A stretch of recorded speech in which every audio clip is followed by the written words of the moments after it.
So we can get started. I've got probably too much stuff written out here. You're going to be tired of hearing from me when this is all over, but please bear with me. I would like to welcome everybody to the 40th annual meeting of the Book Club of Washington. As some of you know, we were founded in 1982, so this is our 40th anniversary. I want to thank you for bearing with us as we've adjusted our program to deal with the sudden illness of our original keynote speaker, Art Sato, who's a new member of the book club from Ryerson University in Toronto. He was going to be coming to Codex and then coming up through Seattle to Vancouver and was going to be making a presentation in person on libraries he's visited all around the world. He is, like Mar, he's a professor of design, art and design at his university. So he's become ill, but we're hoping that we will be able to hear from him remotely later in the year. So, and then we had, we had hoped to do this in person and Zoom and a hybrid format, but those that said they were coming in person those were coming in rather slowly, and we decided a few days ago to make this an all live stream event because it's complicated to do a hybrid event, as any of you who tried to do that would know. I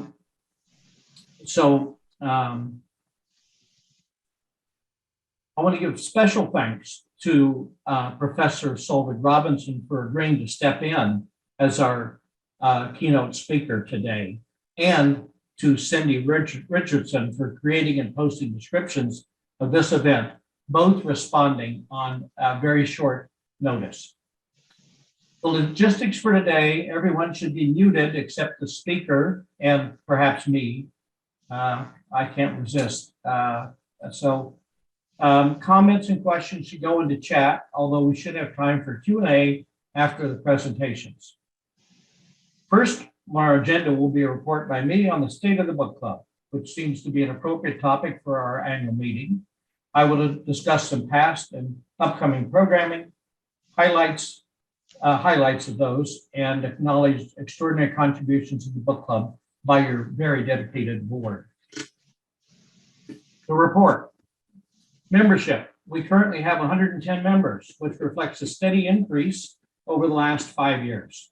We've added 11 new members since last fall and have a very high renewal rate. Our members are from all over the country and now include several from Canada.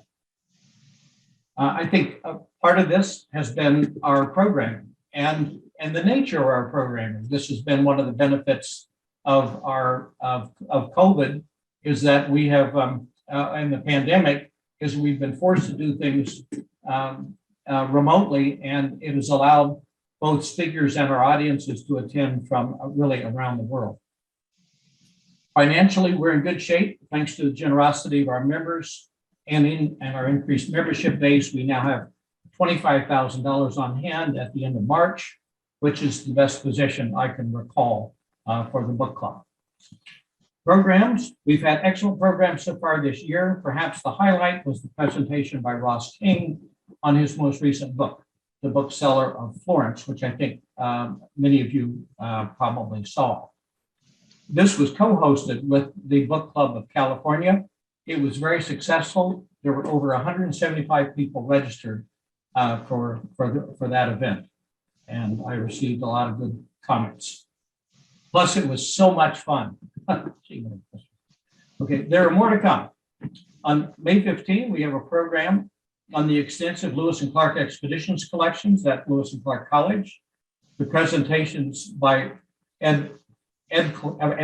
E.J. Clark, who's the librarian there, and retired Lewis and Clark professor Stephen Beckham should be of great interest.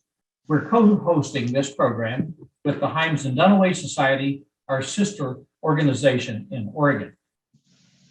I would like to give a special plug for our next Sunday's program. I know these programs have now been kind of collapsed together from a time standpoint, but it's entitled On Auctions, It's going to be the second in a series of 3 programs being given by collections advisor Spencer Stewart. His first program on collecting was very well received. Spencer worked with Bonham's auctioneers after graduating from the Courtauld Institute in London, and he knows of what he speaks. So please sign up. Both Lewis and Clark and Spencer Stewart programs are posted, and you can sign up now. We will keep you informed as future events as they approach. Most of the programs that we've had in the past are available for viewing on our website through our own YouTube channel. Our journal, the 40th anniversary edition, will be in your hands very soon. I would like to acknowledge our intrepid editor, David Wertheimer, who has now edited the journal for about 4 years, David, I would think, and it's been extraordinary. The quality has just gone, it's just been really terrific, very interesting. I'd like to also acknowledge Linda Isaacson, who's not a board member, but has been has handled the layout and design of each of these journal editions.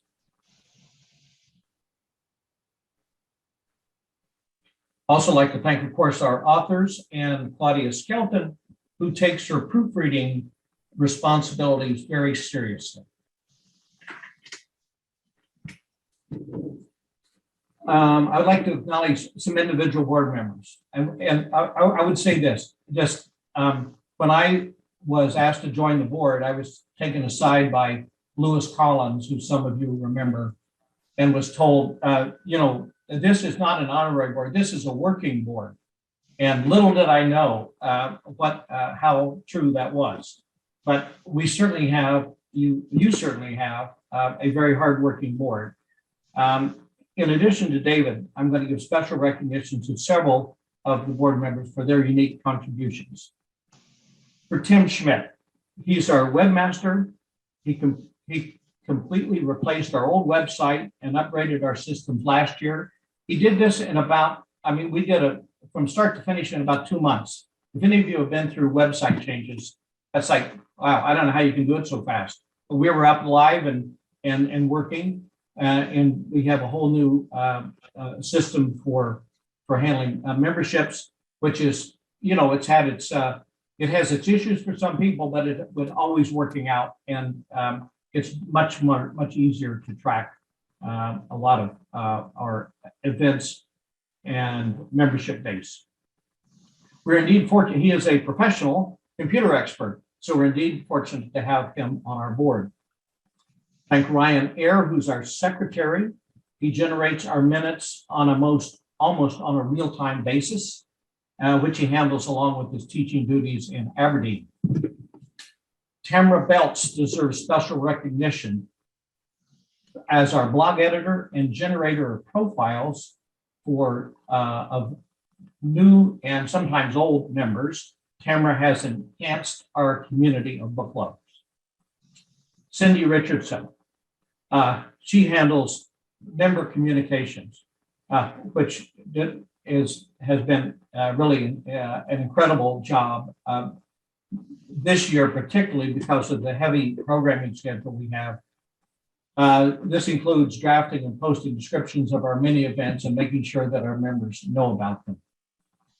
She works with our presenters to get good descriptions, and she edits most things that I try to write, and they're always improved. I didn't give her a shot at these notes, however, but you know, there we go.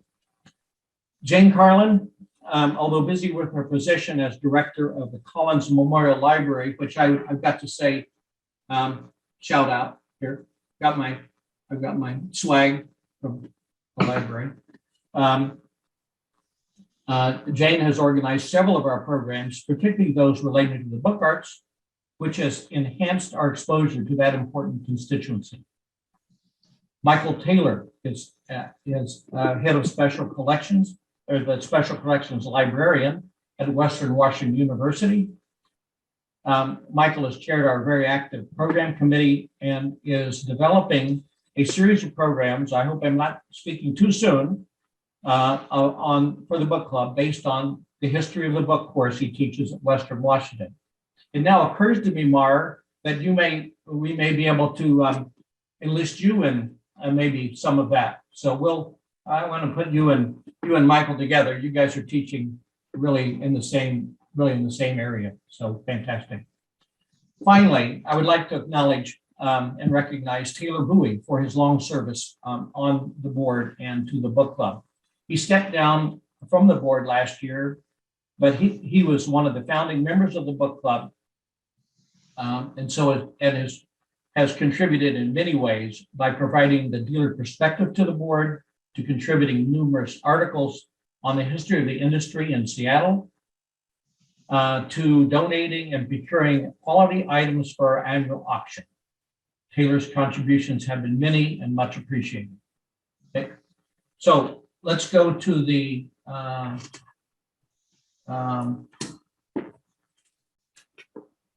election of board members. We have the same slate that has been serving you this past couple of years. You have, at least at this point, have me as the dual role of president and treasurer, Claudia as vice president, Ryan as secretary. If I could have a motion to approve that slate of officers, I would. Somebody can raise their hand or say, "So I see Jane moving." Okay, is there a second to that? David is seconding that. Is there any discussion? You can raise your hand. No discussion. All in favor, raise their hand. That looks, and even those that I can't see. Okay, great. Unanimously carried. Next on our agenda is the Robert D. Monroe Award. It is so named to honor one of our founding members, Robert Monroe. He was head of special collections at the University of Washington from 1963 to 1980 and was instrumental in building their collection of rare books. I think some of our, I don't know whether, Cindy, do you know if Carla, did she overlap with Bob Mundell? You know? Yeah, I don't know. Anyway, but we have traditionally given the Monroe Award to an outstanding student in the book arts program at Pacific Lutheran University. This year's award is going to Lucy Harvey-Smith, a most deserving student who was nominated by her mentor at PLU, Mar Blocker. I have asked Mar to introduce Lucy, but first a word about Mar. Mar is an assistant professor of art and design at PLU, where she has taught since 2014. It says visiting professor, but I don't know. Someday, don't you wear your welcome out, Mar? I mean, really, that's a pretty long time to visit. But anyway, it is you found a good home there, I take it. Yeah. Great. You have been making. Her classes include art of the book and topography, and she heads up the well-respected Elliott Press, which a number of our members have toured and are familiar with. Mar has been making limited edition and unique books since 1979.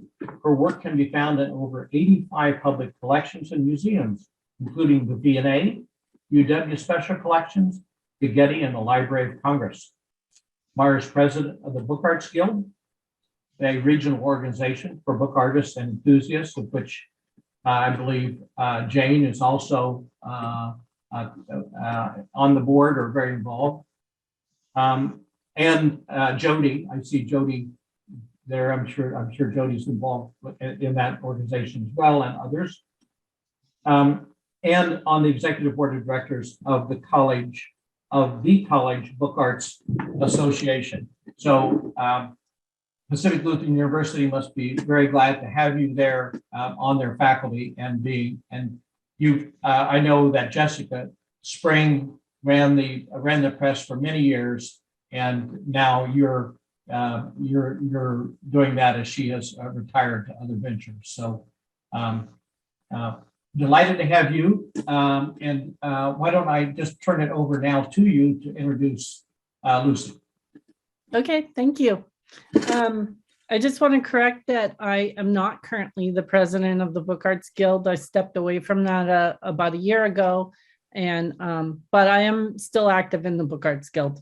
Okay, all right. And I did know Bob Monroe. He was, I met him when I was an undergrad at the University of Washington, and Sandra Krupa was one of his mentees, and both Sandra and Carla did overlap with Bob Monroe. And because my first job was at the book Mindry at the special collections at the UW. So wow, how fantastic. So I can give you a little history on that. I nominated Lucy because Lucy is a very talented draftsperson. She's also talented in printmaking and book arts. She's highly motivated and she has a very strong work ethic. Frequently, I'll come in and Lucy will have worked on their own time making a linoleum block, and I'm always constantly going to the print making rack to see what Lucy's been up to over the weekend. It's kind of a fun surprise to come into work and see a new project there. Because Lucy's working on their own time, and these are not class projects. They're just because Lucy wants to make them. So I really appreciate that. It's super great. The other thing I really appreciate about Lucy is Lucy's really a team leader, team player, and a leader in our book arts program. Lucy frequently helps other students in class, and they ask for her advice all the time. And what do you think about this? And last week I had 4 students working on printing presses at the same time, and it went really smoothly, in a large part due to Lucy's help. Lucy was behind the scenes, like helping everybody and helping them with lockup, and it's just really sweet. And I nominated Lucy because I am the senior seminar advisor at PLU too. And I like to say that I want to promote and encourage people to be my peers in my field. And I really can see with my whole heart Lucy being that. And so I really appreciate that your willingness to give Lucy this honor. And with that, I'll turn it over to Lucy. I think Lucy wants to do a screen share. So if you have a permission for Lucy to do that, I think that's what Lucy intends. Okay, sick. This is great. These are some of the books that I made during, I've taken the Art of the Book class with Mary, and I also took it with Jessica in my freshman year. So these are some of the books that I made in my freshman year, and that was super fun. We did a lot of like bookbinding and printing. And so I just love the program at PLU, and I'm really like very grateful to be in it. And here's a couple different like findings, just sharing some of the work that I've done. We did a lot of accordion books and then some non-accordion books. This is one of the accordion books, and as a class, we each printed like a spread, which is really nice to be able to work together and each kind of like work to come together to make a book. And it's like such like fulfilling to have like a final product like that. So along with bookbinding, I love doing printing. So these are some of the like linoleum blocks and then wood blocks that I've done with Mare and in Mare's class. And then this is the book that I would like to donate to the collection. It's a zine, and it's kind of using some of my knowledge from like science literature and like podcasts that I listen to talk about like different topics of like gender. So these are kind of the stages it goes. When you open it, when you take the spread, it folds into read like this. And so this is super fun. I like making books, and I love making books like that use, especially like this one. This was like kind of like, I felt like a medieval monk illustrating it because it has that like classic style kind of. I just like making like the most of my studio hours. So this is super fun. That's all that I kind of have to share. So No, that's great. Is that an edition of, did you make several editions of that, or, and I don't I've mean only made editions, I one. mean several copies or just one? I've just made one. I pinned it by hand, so it's not printed out, but because like a zine is, you're so right, that's like kind of meant for distribution. So if I were to photocopy this, I could print a lot of them. Okay, well, you just want to make sure you keep, you'll keep your copy. So, Yeah. right. Okay, good. Well, There's Lucy. can I interrupt you? Sure, yes.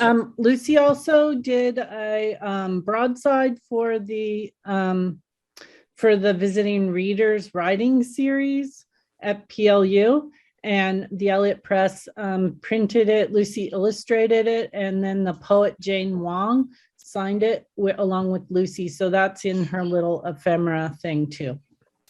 Right. But we don't have any pictures of that here. Okay, all right. No photos right now. Yeah. Lucy, well, thank you so much. We're delighted to have you as our award winner this year, and I will meet up with you in the next little bit to give you your monetary award, which we are delighted to do every year. And it's maybe really fitting that also our keynote speaker is the overall head of the program of publishing and printing arts at program at Pacific Lutheran University, Solveig Robinson. She is associate professor in English, where she teaches courses in English, as well as overseeing the publishing and printing arts program. She's written 2 books, one of which I have, the book In Society, An Introduction to the Print Culture, published in 2014, and A Serious Occupation, Literary Criticism by Victorian Women Writers, which she published in 2003. Well, she's not done writing books. She's going to give us a preview today of her current book project, which focuses on the founding and collection principles of the British Library, including brief references to the National Libraries of Scotland, Ireland, and Wales. The title of her talk is 4 Nations, 4 Libraries, Why One British Library Wasn't Enough. Solveig is a longtime member of the book club, and we are a longtime supporter of the book arts program at PLU. It gives me great pleasure to turn the mic, as it were, the virtual mic, over to Dr. Professor Solveig Robinson. Thanks, Gary, and thank you 1,000 times to the Book Club of Washington for your faithful support of our PPA program down at PLU. It's really so wonderful and generous, the kind of support that you've given our students over the years. And Lucy is just a shining example of what happens out of that kind of continual support and outreach. So I'm really grateful about that. I'm going to share my screen with you now and get this queued up. Let me see if I can get it. There we go. So this talk, 4 Nations, 4 Libraries, is part of an ongoing book project that I am working on with a colleague who also happens to be my husband. And we are looking at the role of national libraries in creating and supporting national identity in the British Isles. Peter Grosvenor, my partner, is working on sort of more of the socioeconomic or sociopolitical elements of that, and I'm looking more at the historical literary.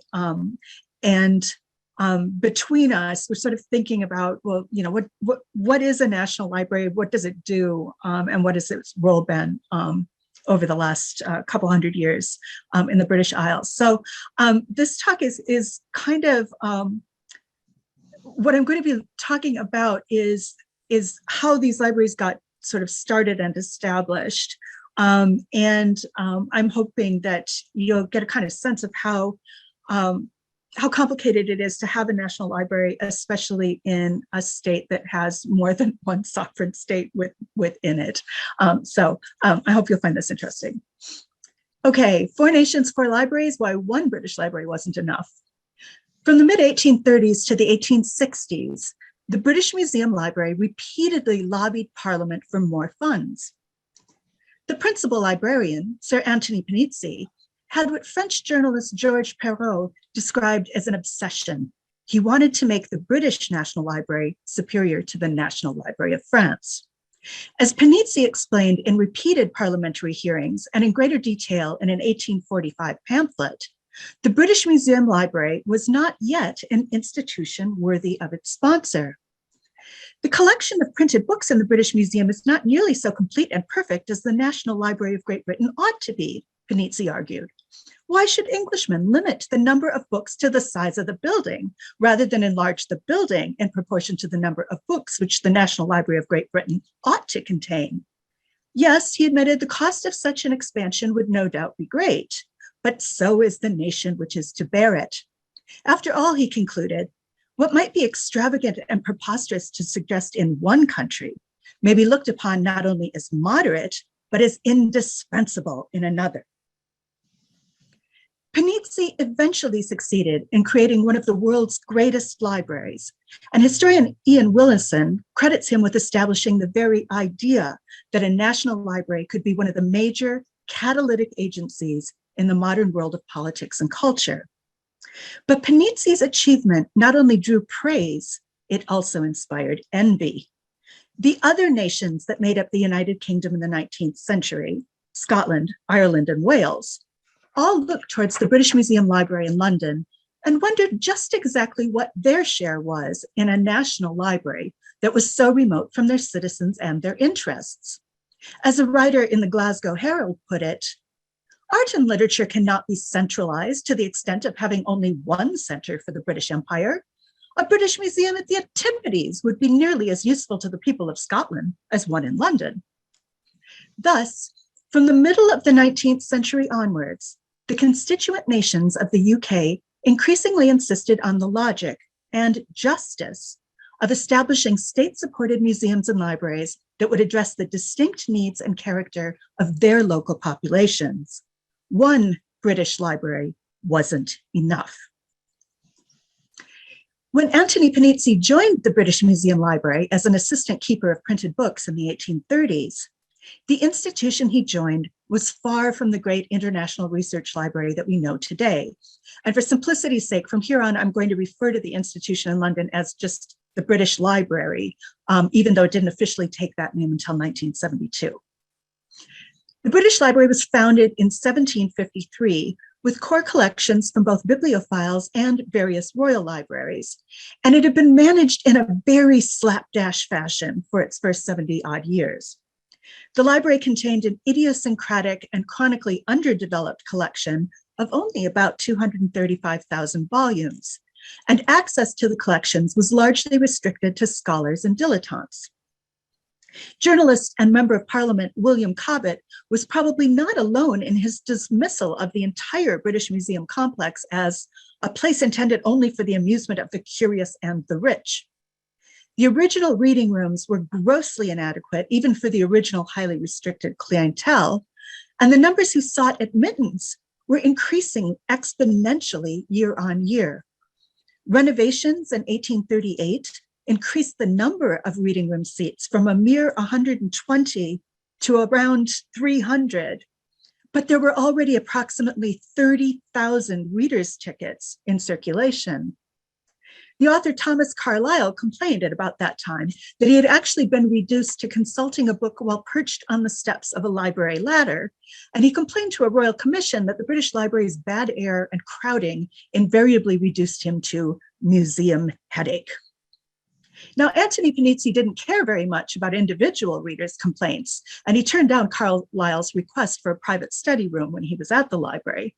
But Panizzi did want to raise the British Library's standing in the eyes of the world. He doggedly pursued larger and larger parliamentary grants, and he simultaneously pursued the enforcement of copyright deposit laws, both within the UK and throughout the British Empire. These efforts swelled the collection and necessitated a major expansion of the premises, resulting in the building of the iconic round reading room and its innovative wrought iron stacks, which not only provided fire-resistant shelving, but also distributed the weight of the new building and its wealth of books. With the opening of the new round reading room in 1857, the British Library finally began to look the part of a national library for the world's greatest empire. The building was so impressive that it influenced the design of many later libraries, including, ironically, the remodel of the Bibliothèque Nationale in Paris, the very library that Panizzi had initially set out to surpass, and also what is now called the Jefferson Building of the Library of Congress, that 1897 Beaux-Arts Dome building. Now, shortly after the opening of the new round reading room, the novelist William Thackeray rhapsodized that he had seen all sorts of domes of Peter's and Paul's, Sophia, Pantheon, and I've been struck by none of them so much as by that dome in Bloomsbury. It seems to me one cannot sit down in that place without a heart full of grateful reverence. I have thanked heaven for this my English birthright, freely to partake of these bountiful books. Now, it was true that the British Library had become what Panizzi intended it to be, an imperial institution that was as great as the state that possessed it. But however impressed visitors might be by those bountiful books, there was a problem. England-born, London-based patrons like Thackeray might well feel that the library was part of their English birthright. But the citizens of Britain's other constituent nations were less invested in the Bloomsbury institution. For them, the British Library was not only located far away, but it was associated with an English definition of Britishness that many in the constituent nations increasingly resisted.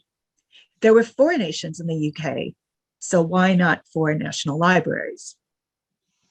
Now, the first calls for distinct national libraries came from Scotland and Wales.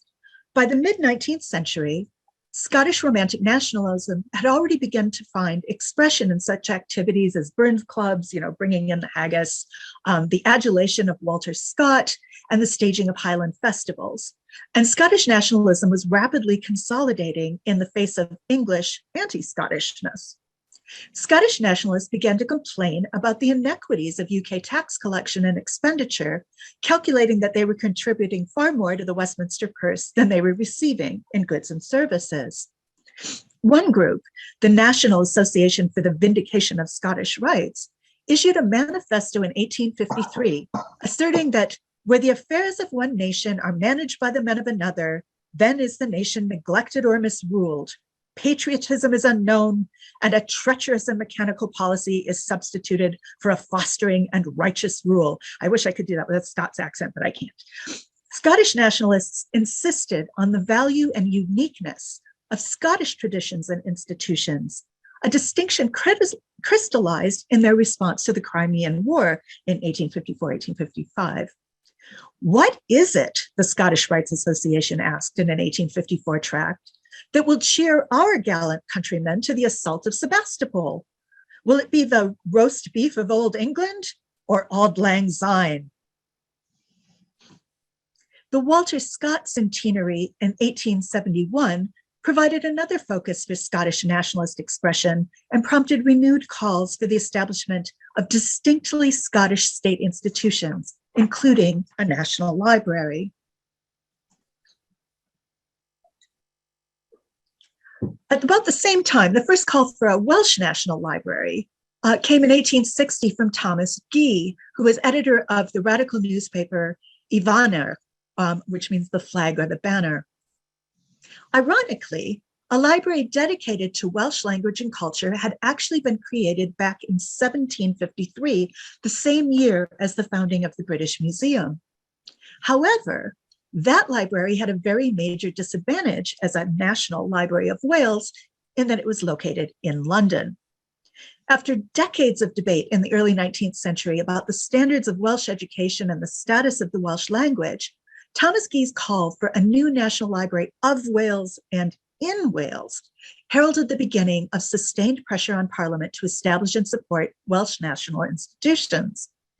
At the same time, the groundwork for those institutions was laid by local supporters. For example, in 1861, the first public library in Wales was established in Cardiff, and it started amassing works on Welsh literature and culture. And in 1872, the first Welsh university was established in Aberystwyth. The following year, at the National Eisteddfod, and Eisteddfod is a uniquely Welsh cultural festival of music and literature, at the National Eisteddfod in 1873, another proposal was made for a Welsh National Library, and this time a committee was actually formed to look into the matter and get things off the ground. Meanwhile, in Ireland, the creation of a national library was moving forward with no controversy whatsoever, possibly because Ireland had had a state-supported national in all but name library since the 18th century. The Dublin Society, later the Royal Dublin Society, had established a library in 1731 as part of its efforts to support Irish economic development. And the Dublin Society was already receiving a substantial grant from the Irish Parliament before the 1801 Act of Union united Ireland with the United Kingdom. After the Act of Union, the Westminster Parliament continued to support the Dublin Society's activities, including the library, to the tune of about £5,000 a year, which was a fairly substantial sum of money in the early part of the 19th century. When an 1836 parliamentary investigation into library provision in the UK brought the Dublin Society Library under scrutiny, Parliament suggested that the library should endeavor to broaden its holdings and reorganize itself so that it could function as, quote, a national library accessible under proper regulation to respectable persons of all classes who may be desirous to avail themselves of it for the purposes of literary research.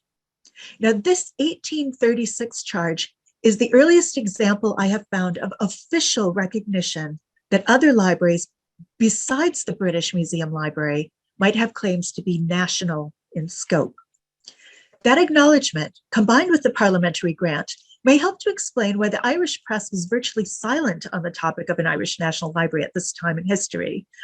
Although at the same time, this is just in the aftermath of the potato famine, and people were rather distracted by, survival and starvation rather than the provision of literary culture.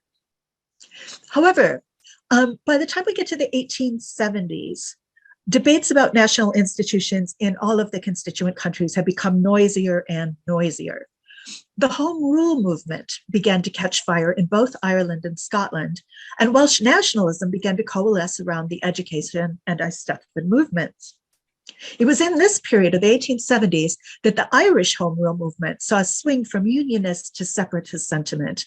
Up until this point, Ireland had been really keen to be part of the United Kingdom and really integrated, and they were starting to lose patience. That the National Library of Ireland was officially created in 1877, the very same year that Charles Parnell and other Irish MPs actually began challenging and obstructing Parliament.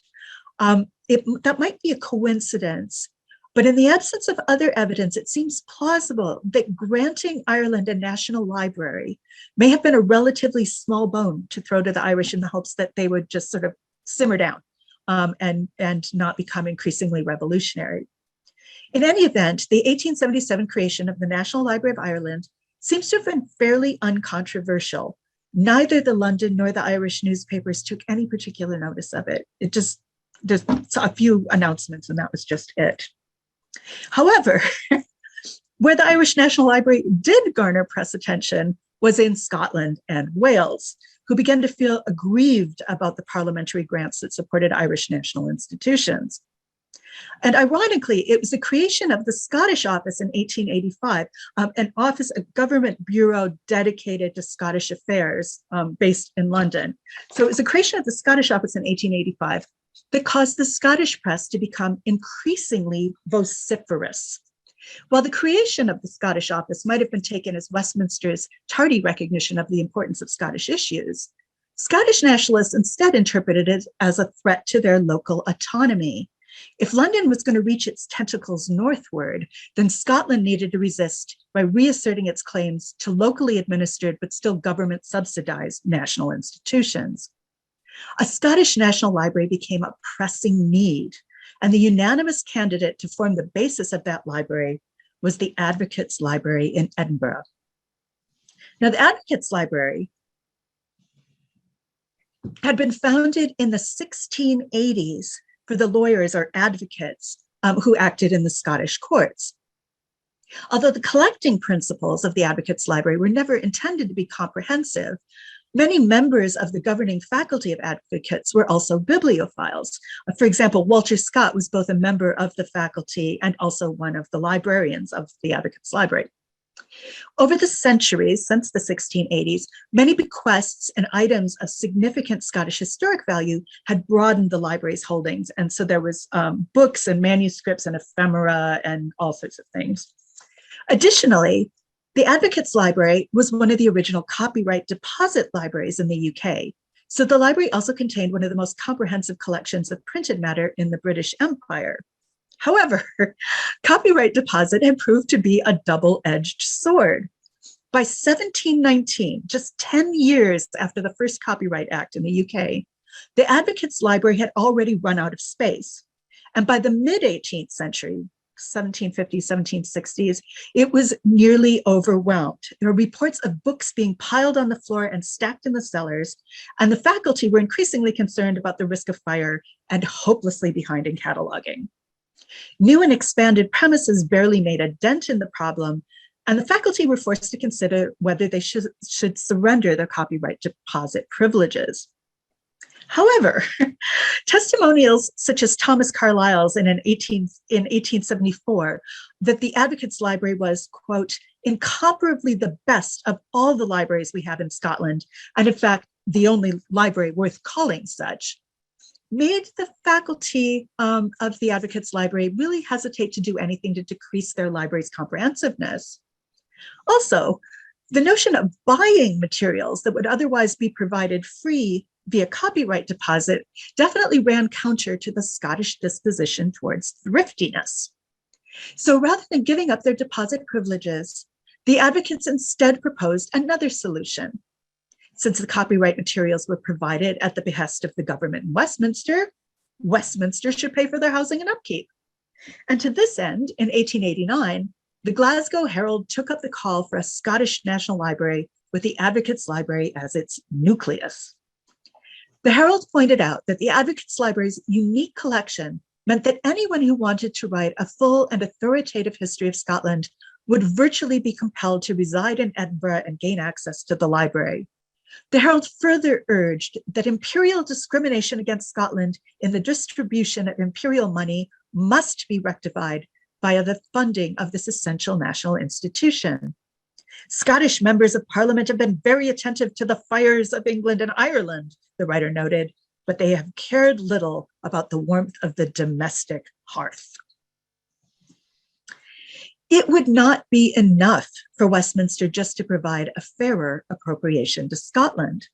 Since the Advocates' Library was owned by the faculty, whose fervent desire for financial support for the library never quite extended to a willingness to cede control of it, they would need to be compensated for their valuable asset. Because England has a national library and Ireland has one, the Glasgow Herald reasoned, doesn't mean that the faculty should simply divest the transference of their library to the nation in order that Scotland may have a library also. So, if we're going to have one, you're going to pay for it. The Herald suggested that if the advocates did give up their library for the good of the nation, the agreement should be drawn up between them and all the municipalities of Scotland, so that the municipalities, all of the cities and smaller units, could combine to face down Parliament on the issue of whether Scotland were, quote, bound, according to any principle of justice, to pay out of her own pocket for a national institution, the parallels of which in England and Ireland are supported out of the imperial treasury and therefore partly by Scottish money. Imperial economic justice was fueling debates in Wales as well. In the 1890s, a critical core of Welsh MPs began pointing out the inequities in government expenditure in the constituent nations. However, while the MPs and leading Welsh citizens agreed about the desirability of creating Welsh national institutions, they could not agree on where they should be located. And the proposed site of a Welsh National Library was particularly contentious. The debates continued, sometimes obstreperously, from the 1890s until well into the early 1900s. Now, the two contenders for location were the mostly Anglophone commercial port of Cardiff in South Wales and the largely Welsh-speaking, romantically rural Aberystwyth in mid Wales. Cardiff was urgently lobbying Parliament to have itself declared the capital of Wales, which it didn't achieve until 1955, and it argued that important national institutions like libraries and museums should most logically be located in the Welsh capital. Aberystwyth, on the other hand, pointed to its proximity to the Welsh-speaking populations of Mid and North Wales and to the fact that it was a home to the first Welsh university.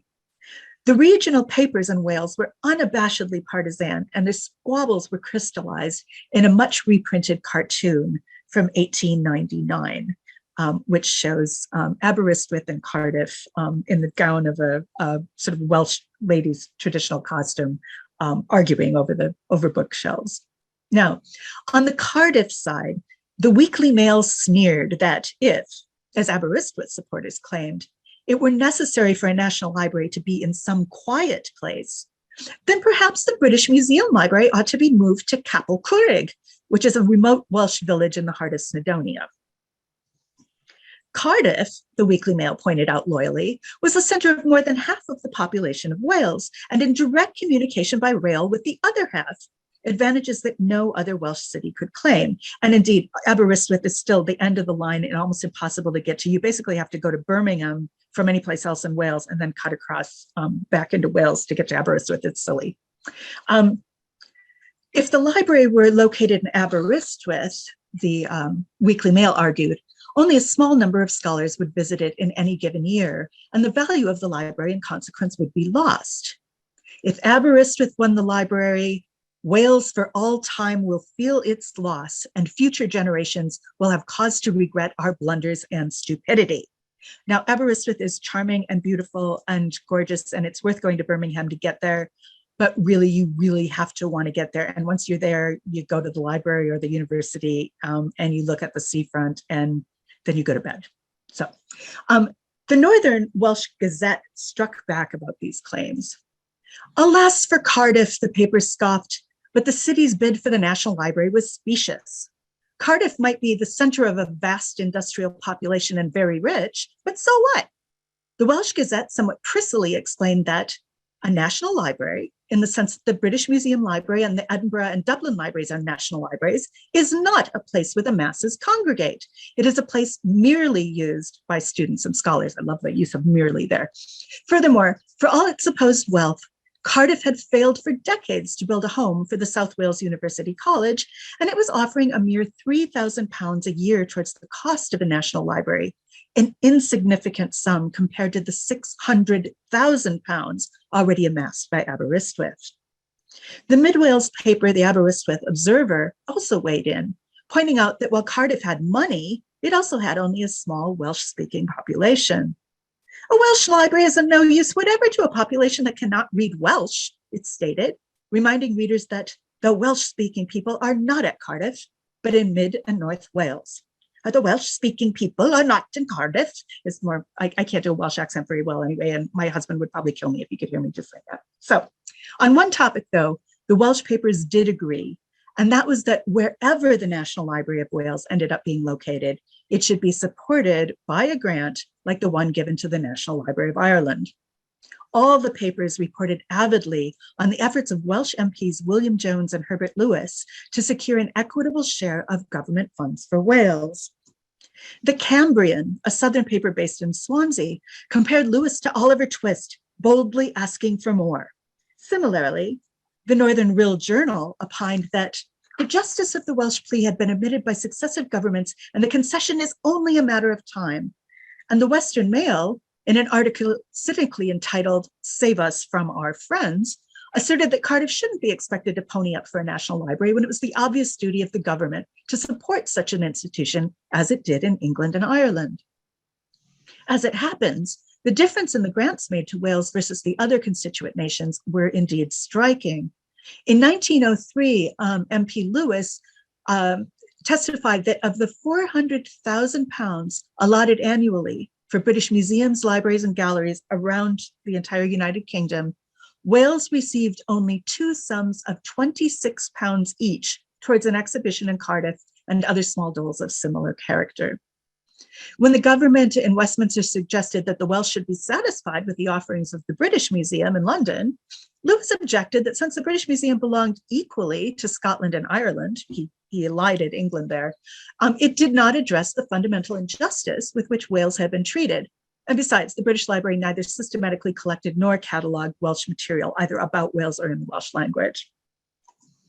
In the end, in 1907, Parliament did decide to allocate funds for both a National Library and a National Museum of Wales, and in a truly Solomon-like manner, it bowed to Welsh parochialism and approved the siting of the library in Aberystwyth and the museum in Cardiff.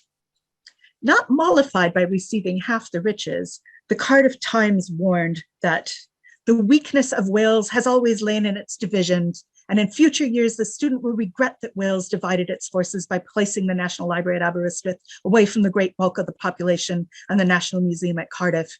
It is as if the British Museum had been placed at Manchester and the South Kensington Museum 100 miles away. Now, poor Scotland, we might have forgotten about Scotland, but Scotland had to wait even longer for the creation of its National Library. In 1922, the Faculty of Advocates finally offered its library for sale to the UK government, and the government turned them down. However, Westminster did agree for the first time in over 200 years to allocate nominal funds to help maintain the library, and it also expressed a willingness to see the establishment of a National Library of Scotland if Scotland were willing to pay for it. Now, that might have ended the matter again, but in early 1923, Sir Alexander Grant, owner of the McVitie's Biscuit Company, he stepped forward offering £100,000 to purchase the Advocates Library for Scotland. The gift, which Grant later more than doubled, provided both an endowment and a building fund. And according to Grant's biographer, he thought it necessary that Scotland should have a national library when London, Ireland, and a small nation like Wales had one. In the early 19th century then, Anthony Panizzi had seen that the British Library's potential to become a symbol of British imperial might, a treasure house that would inspire envy in Britain's perennial rival France, was something that could be realized.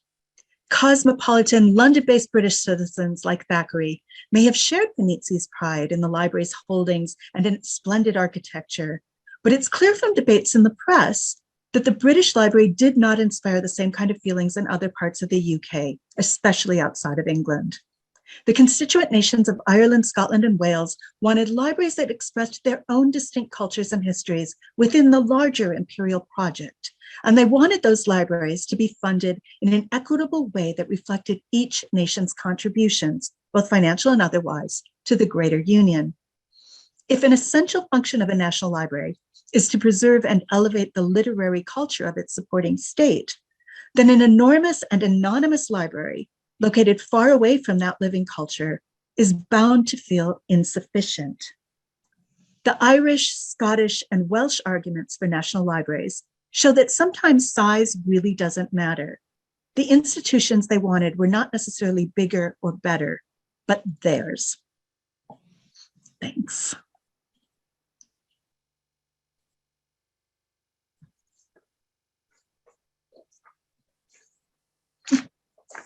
And unmute myself. Solveig, that was fantastic. It's a real tour of British history seen through the libraries. And I mean the issues that you highlight of local autonomy and essentially nationalism within the United Kingdom really resonated in so many different areas. But it's interesting to highlight it through the libraries, and When will your, what's the prognosis for your book? Not to put any pressure on you, but I'm sure your publisher probably is asking. Yeah, well, everything, research is mostly done, but then COVID happened, right? And the other complicating factor is there's been a lot more pressure in Britain to sort of examine the imperial roots of collecting in museums and in libraries. And so one of the things I think Peter and I, we've been kind of gathering information on, but one of the things we need to reconsider is how so many of those works got into, especially the British Library, but not exclusively the British Library, how those things got there. And there's the problem of sort of imperial conquest. You know, the British Empire was famous for just hoovering things up, you know, wherever they went, whatever they wanted. But there was a kind of internal colonialism as well in their treatment, especially of Wales and of Ireland. And so although the relations and interactions between the national libraries now are very cordial, and they share resources and have given the library in Dublin, the library in Edinburgh, priority when certain documents that are specifically related to Scottish culture and Scots Gaelic, or to Irish culture and Irish Gaelic, come on the market. There's still issues of who should have what, and how are the resources shared, and who's got the ownership, and how did they get the ownership, and all of that has become much more complicated in recent years, just because of protests about where does this stuff come from, and so that's going to take us a little bit of time, but we're really hoping to have a working draft of this book finished this summer.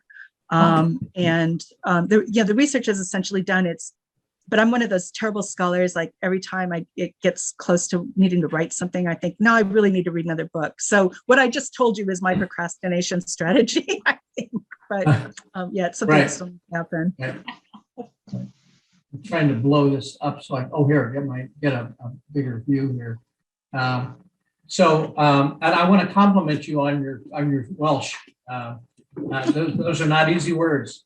You must have to practice a little bit. It does help having been married to a Welshman for 20 some years. Oh, fantastic. Although he's an Anglophone Welshman, but you do get some practice that way. So.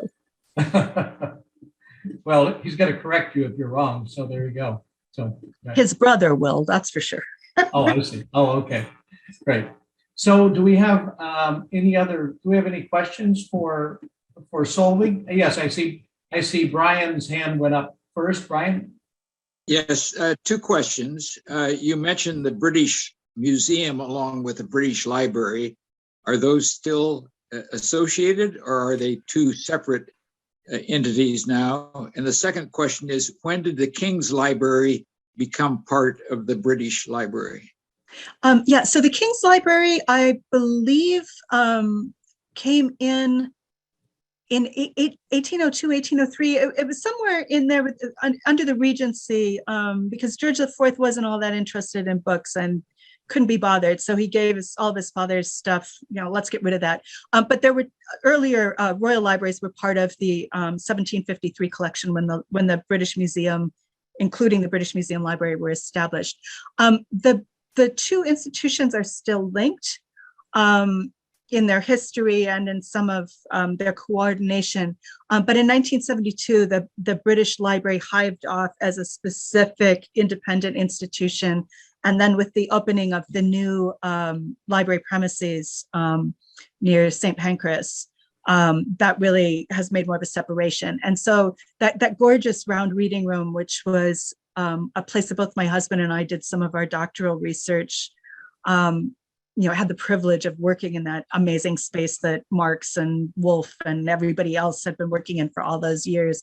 That is now museum exhibit space. They sometimes put special editions in there. They've got a little bit of the original stacks and catalogs there. But everything has moved a little bit further north to St. Pancras. And I happen to be in, I suppose, a minority of people who worked in both spaces in thinking that the new building is absolutely amazing. And I would far, far, far rather work there with the kind of access that you've got to the materials and comfort and space and quiet and everything else.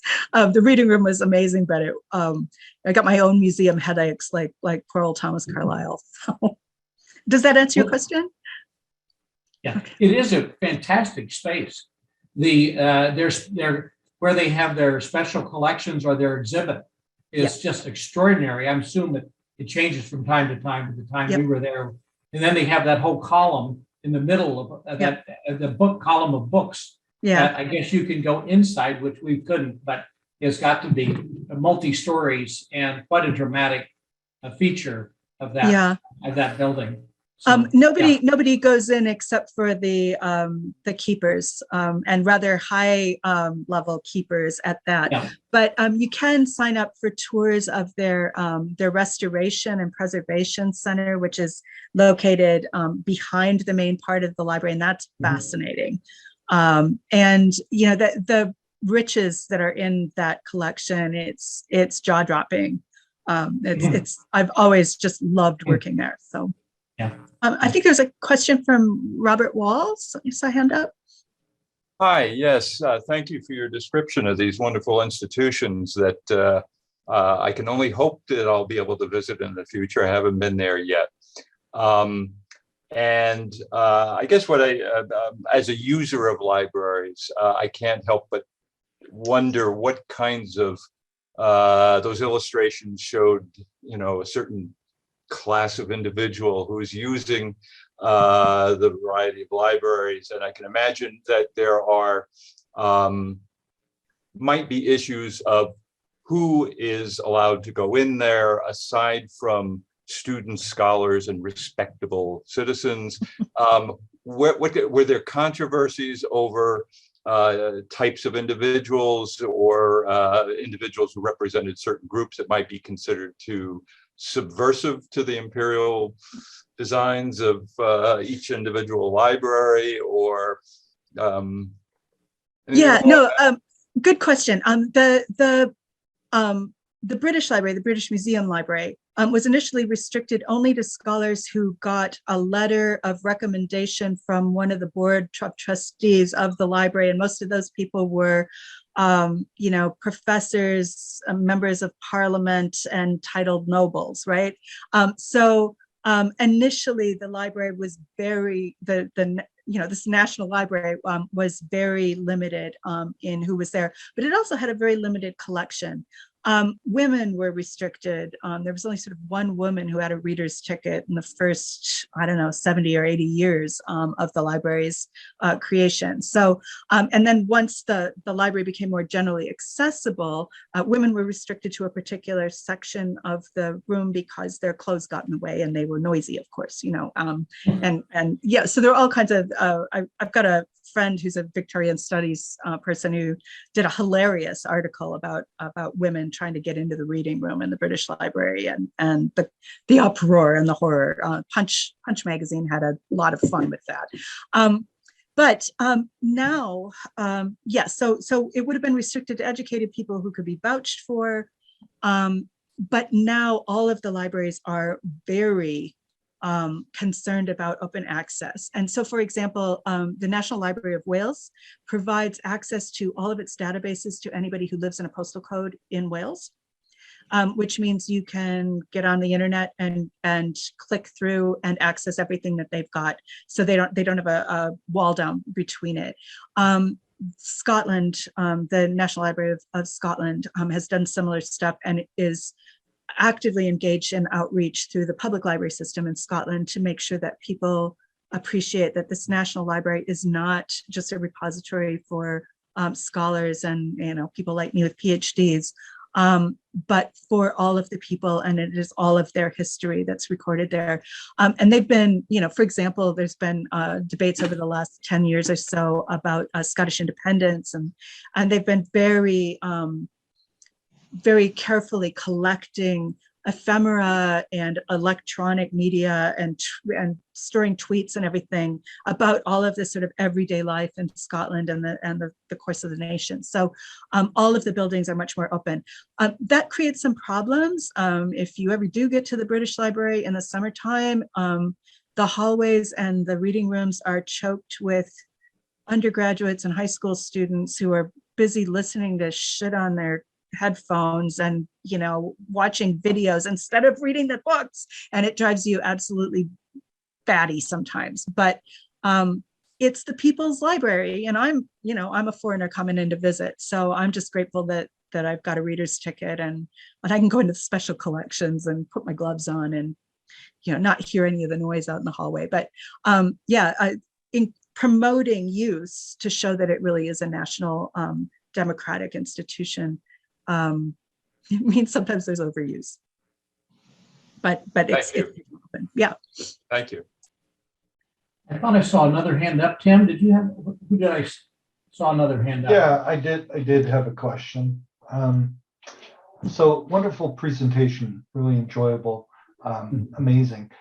And you had mentioned about the collections and the source of collections.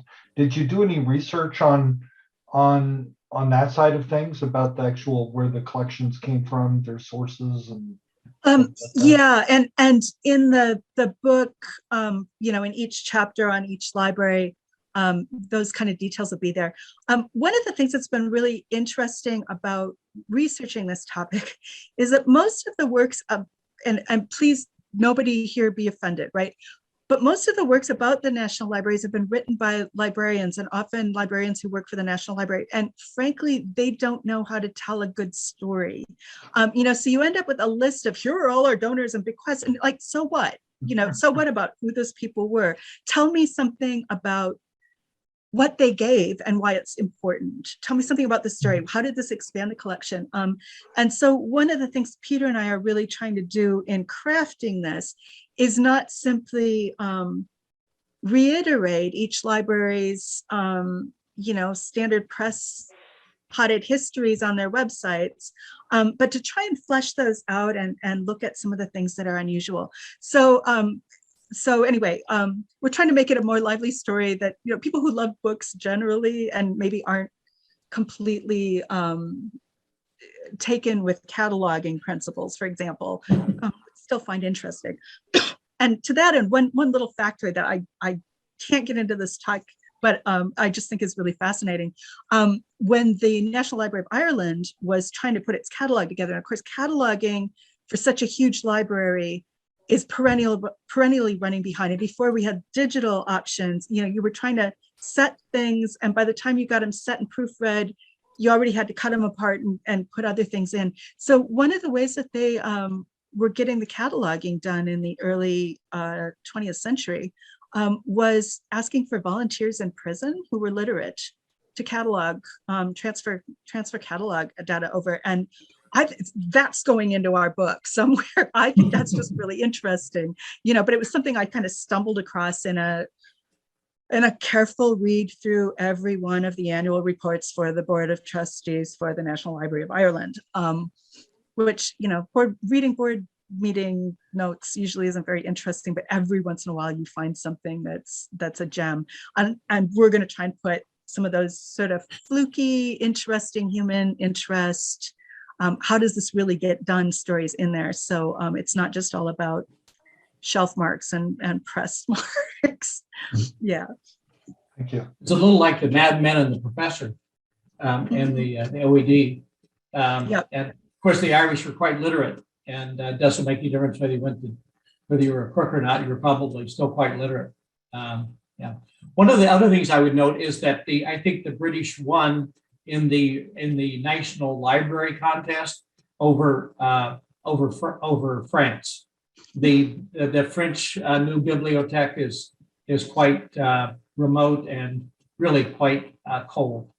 And a far cry from the original. So well, it's a pretty design, and they've set it up so that it looks like 4 open volumes that face around a courtyard. And you know, when you back up enough, or you see a photograph that's far enough away, you go, "Oh, that's cool." But yeah, conceptually, it's not warm. I'm sure it's Mhm. efficient for book stacks, and you're always balancing those. Yeah. How do we get more books in? What do we do about space for actually using them? And that makes some compromises. But I've become quite a connoisseur of national libraries. Anytime we go anywhere, I go wandering in and out of them to sort of see how are you laid out. It's fun.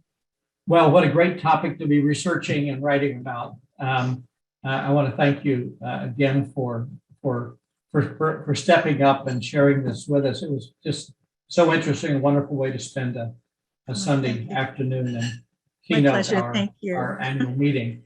If there any other questions of Solveig or Brian, did I see your hand up there? Yeah, just a comment. It's not a question, but your presentation explained why the National Museum of Wales is in Cardiff and the National Library is in Aberystwyth. Yeah, I've taken the train all the way to Aberystwyth, and it is a bit of a trek there. Yeah. It looks like that building might have been designed by Lutyens, but I don't know. The one in, who designed the Welsh? I've got it in my notes somewhere, but no, I don't know right offhand. Yeah, it's probably not Lutyens. You would have. Yeah. It is a very beautiful. I actually took that photograph, and it's a very beautiful beautiful site. You're up overlooking the bay and looking out to sea, and on a sunny day, it's just absolutely gorgeous, and on a rainy day, it's Wales. Right. Okay. Well, I want to thank everybody again for coming. I wish we had our cupcakes. Jane was going to provide cupcakes, and I was going to bring some champagne, but we'll have to do it each in our own houses.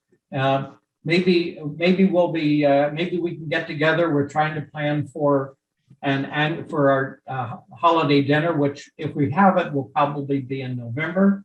But that's still stay tuned, and I look forward to seeing you all again soon. We are adjourned. Bye-bye.